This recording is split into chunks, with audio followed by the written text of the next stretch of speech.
Well, we have a massive news day, and I don't know if it's ever been more obvious that the entire system is on life support. Yeah, the government shutdown is over, well, temporarily, but don't think that means everything is sunshine and ponies, because the Orange Man is out here pitching Stimmies and 50-year mortgages. So you're telling me they're stimulating? Into a bubble. Well, last time they dropped helicopter money, Bitcoin went up 1,000+%. And while everyone's focused on free money and the lifetime mortgages, they're missing something way bigger. The world's most important number just collapsed. November 6th, 2025, SOFR crashed to 3.92%, the lowest level in over 2 years. Why does this matter? Well, this is the benchmark that controls $397 trillion in global contracts, from derivatives to loans to mortgages. That's right, the big print is here. And you know what that means? Bitcoin is massively underpriced. Let's go. Thunder. On this vote, the yeas are 60 and the nays are 40. 3/5 of the Senate duly chosen and sworn, having voted in the affirmative. The motion upon reconsideration is agreed to. Breaking news! Senators reach a deal to end the shutdown. Okay, so they didn't fix anything, they just hit snooze on the debt time bomb. They didn't balance a budget. They didn't cut a single expense. They just kicked the can a few more months down the road and added a few $100 billion in new spending on top. Oh, and get this. They reversed Trump's firings of federal employees, and they guaranteed food stamps through 2026. So, we've got a $40 trillion debt, a deficit the size of Chris Christie. My God, that poor Scooter. And the solution is just keep paying everyone. We're literally at the monetize everything stage of empire collapse. Cake is off the menu due to the SNAP situation. But hey, enjoy your government-funded dinner roll. Trump just announced a $2,000 tariff dividend. And before you ask, yes, that's basically a stimulus check that's been rebranded. Everyone except the rich people, huh? Well, 85% of adults just qualified. That's 220 million Americans. Do the math. That's over 440 billion in fresh printed cuckbucks. You remember what happened last time they handed out checks? That $1,200 COVID stimulus check? If you bought Bitcoin with it, it's now worth $18,600. A humble gain of 1,451%. And you think $2,000 today in an inflationary environment won't melt the dollar again? Bitcoiners are already front-running it. Bitcoin surged the moment this was announced because people know exactly what this is. Helicopter money 2.0. They can call it a tariff dividend all they want, but it's the same playbook that took us from 10K to 70K last time. Except now, the debt is triple. It could, the $2,000 dividend could come in lots of forms, in lots of ways, George. It could be just the tax decreases that we are seeing on the president's agenda. No tax on tips, no tax on overtime, no tax on Social Security, deductibility of auto loans. So, those are substantial deductions that, are being financed in the tax bill. Secretary. Why does this guy always sound like he's about to cry? Maybe because he knows there's no such thing as free money. The minute you start handing out checks while inflation's still above target, you're lighting the fuse on another blow-off top. They said this was going to be fiscally neutral. Buddy, nothing is neutral when you're $40 trillion in debt and running a $2 trillion annual deficit. This is desperate. They're stimulating because they know the system is seizing up. Oh, and just when you thought it couldn't get any stupider, Trump has a new plan to make homes affordable with 50-year mortgages. You heard that right. 50-year mortgages. Friedrich Hayek would call that serfdom, and rightfully so. Let's do some quick math. On a $500,000 house at 7%, a 30-year mortgage costs you like $419K in interest. But a 50-year, that's over $700K in interest. You're paying $1.2 million for a $500,000 home just to own it when you're 80. This isn't affordability, it's indentured servitude. You're not buying a house, you're renting it from the bank for life. Now, I may be going out on a limb here, but I'm pretty sure our grandfathers didn't fight in World War II in order to pass debt slavery to their children and enslave our kids' kids to Wall Street. And what's worse, people are celebrating it like, oh wow, I can finally afford a home. No, you can't. You just signed up for lifetime usury. Usury. To use you to extract your value. That's what it is. If you want to fix housing, why not ban BlackRock from buying neighborhoods? Why not ban Blackstone from turning homes into, I don't know, rental portfolios? Don't hand Americans 50-year debt sentences. You want a home? You might want to own Bitcoin. You want freedom? You better end the Fed. This policy is a spit in the face to every young American just trying to build a future. Now, we're about to bring it home today with a couple macro legends. You may have heard of them. Ray Dalio, Larry Lepard. Yeah.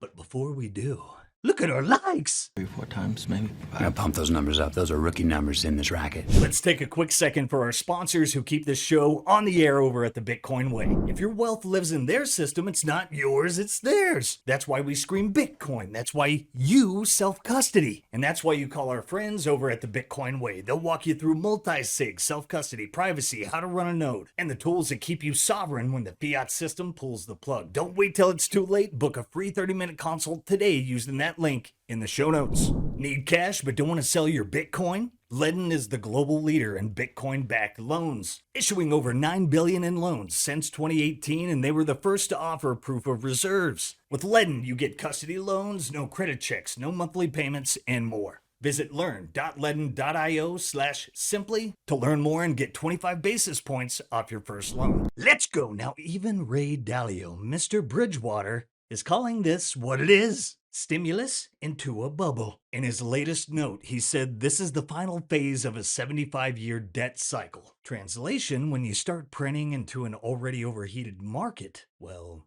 you're looking at endgame territory. Think about it. Stocks near all-time highs, inflation still at 3%, credit spreads at record lows, AI bubble raging, and the Fed just eased policy. But Rustin, the economy is so strong. Yeah, so was Rome and Weimar, before they completely debased their currencies to shit. Now, Dalio says QE isn't stimulus into a depression, it's stimulus into a bubble. That's where it gets weird. A little different scenario.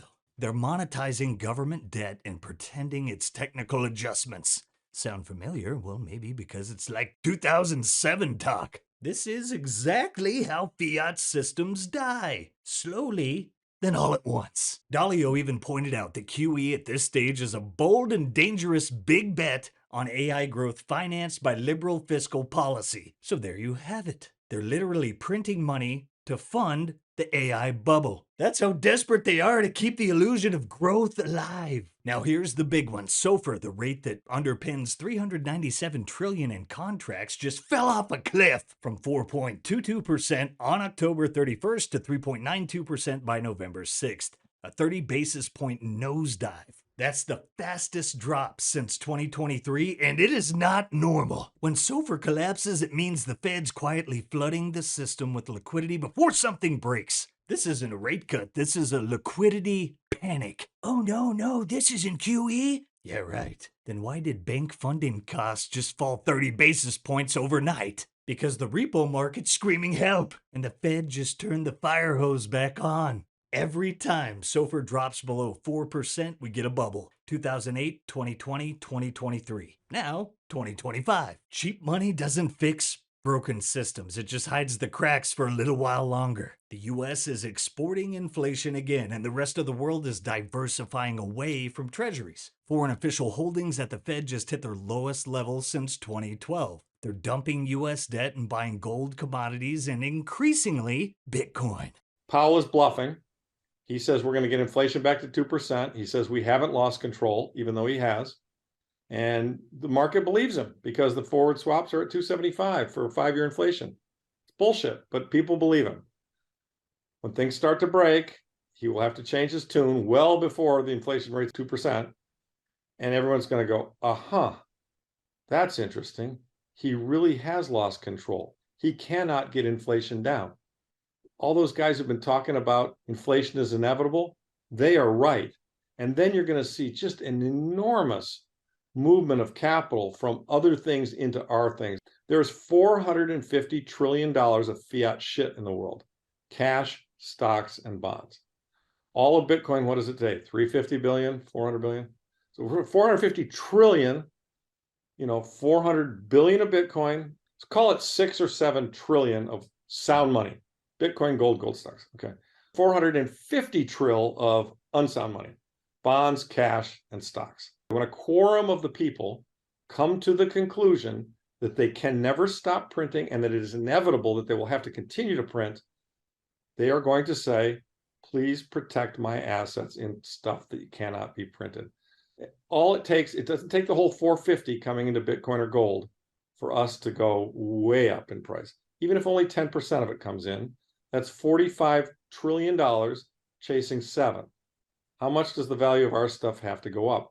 It's true that in 1980, when gold was very hot and very, everyone thought inflation would go on forever, right at the peak of that market before Volcker tamed it.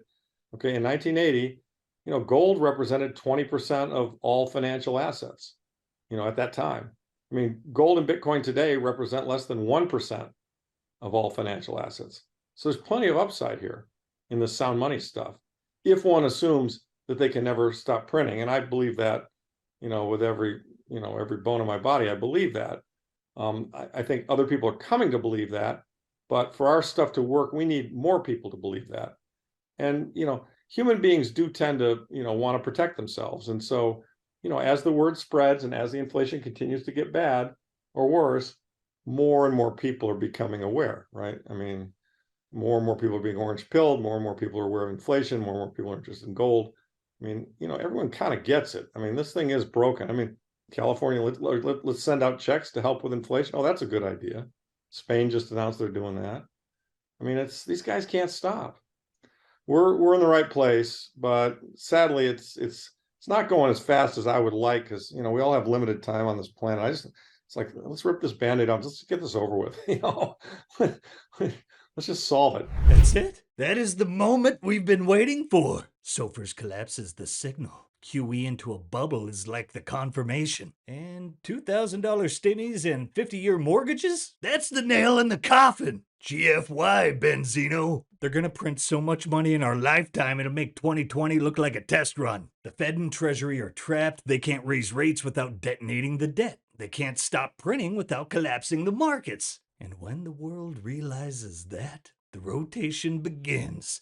From debt to hard assets, from the dollar into Bitcoin. So yeah, let them send the stimmies. Let them stretch mortgages to 50 years. Let them stimulate into a bubble. Because every new dollar they print just accelerates the collapse of their system and accelerates Bitcoin's rise to replace it. Bitcoin isn't just an asset. Bitcoin is the lifeboat. And right now it's sitting at the dock, massively underpriced. Hold your keys, hold your conviction, and hold the line. Thunder! What do you guys think? Is the biggest print in the history of mankind upon us? And WTF is going on with the Orange Man? Is he intentionally throwing a metaphorical Molotov into the system? And if so, is he insane? Or does he have bigger plans? Regardless, it's hard to be bearish when you see basically billboards flashing what's happening. The big print is coming. Dante said it the other day. We're living in wild times, and it doesn't look to be slowing down or letting up anytime soon. And hey, I hope you guys like this one. Don't forget to subscribe, give us a pamp, and set those notifications for the best in Bitcoin news delivered to you daily. Oh, and don't forget, you should be following us on X for all the breaking news and memes. Catch you all next time. Love you guys. Peace. If you prefer to go down with the ship, you.